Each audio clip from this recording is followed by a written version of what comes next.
Welcome to the Explainer. Okay, so if you're living gluten-free, you already know the big stuff, right? No bread, no pasta, always check the labels. But what about the danger you can't see? The stuff that's hiding in your own kitchen?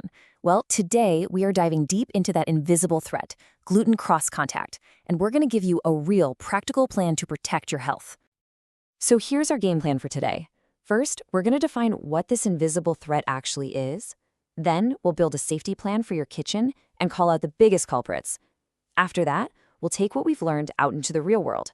And finally, we'll pull it all together to show you how this leads to a much more confident, stress-free life. All right, first things first, let's really get a handle on the challenge we're facing. It's not about avoiding that obvious slice of pizza. It's about this hidden risk called cross-contact, and it can pop up in the most surprising places, even with foods that you think are totally safe. Have you ever asked yourself this? You're being so careful with your diet, you're reading every label, but you're still not feeling 100%. Well, the answer might not be in what you're eating, but in how that food is being prepared. And this is exactly why understanding cross-contact is an absolute game changer. So, what is it? It's basically the accidental transfer of gluten particles from one place to another. You know, it can happen at a factory, in a restaurant, or even right there on your kitchen counter when somebody makes a regular sandwich. It's this invisible hitchhiker that can make a perfectly safe food totally unsafe for you. And get this, the amount we're talking about is unbelievably small. It takes just 1/50th of a single slice of bread, that's barely a visible crumb, to have enough gluten to cause intestinal damage if you have celiac disease. When you realize how tiny that is, you see why stopping that accidental transfer is so critical. Okay, so how do we fight an invisible enemy? We start on our home turf, the one place you have the most control, your kitchen. But look, before you change a single thing, the real first step is having the talk with your family or roommates, so they get why all these little steps are so important. Now, to keep this from feeling overwhelming, we're going to break it down into 3 simple pillars. They're easy to remember: separate, clean, and double up. Let's walk through what each of those means. Pillar number 1, separate. This is your first line of defense. You need to create a dedicated gluten-free zone. Putting it on a top shelf is a great idea because, gravity. Crumbs and flour dust can't fall down onto your safe food. And using labeled or color-coded containers is a fantastic way to give everyone in the house a clear visual reminder. Next up, pillar 2, clean. This is all about getting rid of those invisible gluten particles. Just make it a habit.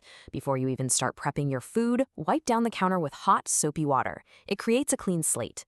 And a dishwasher? It's your best friend here. That high heat and strong soap are way more effective at getting everything truly clean than hand washing alone. And our third pillar, double up. Just think about it. Peanut butter, jam, mayo. One knife goes into the jar after spreading on regular bread, and boom, the whole jar is contaminated. The easiest, safest way to deal with this is to just have 2. Buy a second one and slap a big gluten-free only label on it. Problem solved. And here's what that looks like in the real world. You're just swapping out that high-risk shared jar for something way safer, like squeeze bottles or your own clearly marked container. It's such a small change, but it makes a huge difference in keeping you safe. All right, now let's play detective. Let's pinpoint some of the usual suspects in a shared kitchen, the things that can secretly hold on to gluten even after you think they're clean. These are the items you've got to watch out for. First on the list, the toaster. Seriously? These things are a nightmare. They're just magnets for crumbs, and it's basically impossible to ever get them completely clean. Even if you turn it upside down and shake it, gluten particles are still clinging to those heating elements, just waiting to contaminate your gluten-free bread.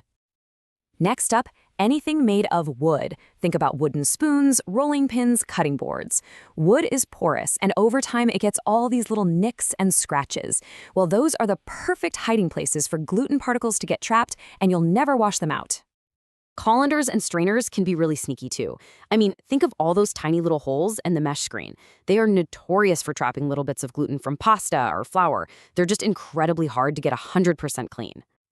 And finally, take a close look at your pans. Scratches in an old nonstick pan can trap gluten.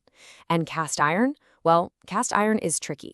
That seasoned surface is porous by nature, and it can actually absorb gluten over time, which makes it a really hidden source of cross-contact. You don't have to just take my word for it. This advice from the experts really highlights how risky a shared toaster is. The absolute best solution is to have your own dedicated gluten-free one. But if that's just not possible, say you're traveling, you can get these reusable toaster bags that act like a little protective shield for your food. Okay, we've locked down the kitchen. Now it's time to take these skills on the road. The same principles, separate, clean, double up, still apply. It just takes a little more planning when you're not in your own space. When you're at the grocery store, you've got to be aware of the high-risk zones. The bulk bins? They're a minefield of cross-contact. You've got shared scoops, plus flour dust from other bins can literally be floating in the air. Same goes for deli counters and hot bars. Your safest choice, always, is to stick with prepackaged products that are clearly certified gluten-free.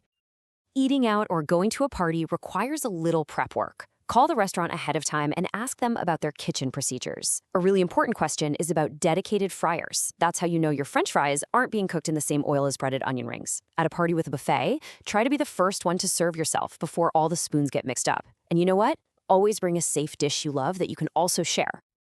And all of this leads to one simple, powerful rule you have to live by. When in doubt, go without. If you're not totally sure if something is safe, maybe you don't know the ingredients or how it was prepared, it's just better to skip it. It's not worth the risk. Your health always comes first. So let's wrap this up by talking about the big picture. Because this isn't really about a long list of scary rules. It's about building the confidence you need to live a full, happy, and healthy life without being controlled by fear. And it's so important that we acknowledge this part. The mental and emotional toll of managing this diet is real. That constant need to be on guard can be exhausting, and it can definitely lead to anxiety. But here's the thing. While it feels like a lot, having a clear plan is what takes that weight off your shoulders. You can do this. And that brings us to the final thought I want to leave you with. How do we change this from feeling like a chore to feeling like a confident habit? You reframe it. You see it not as a burden, but as an act of empowerment. Every single time you wipe down that counter, use your own toaster, or ask a smart question at a restaurant, you are taking control of your health. This isn't about what you can't have, it's about the amazing, vibrant life you are actively choosing to live. And that is an incredibly powerful thing.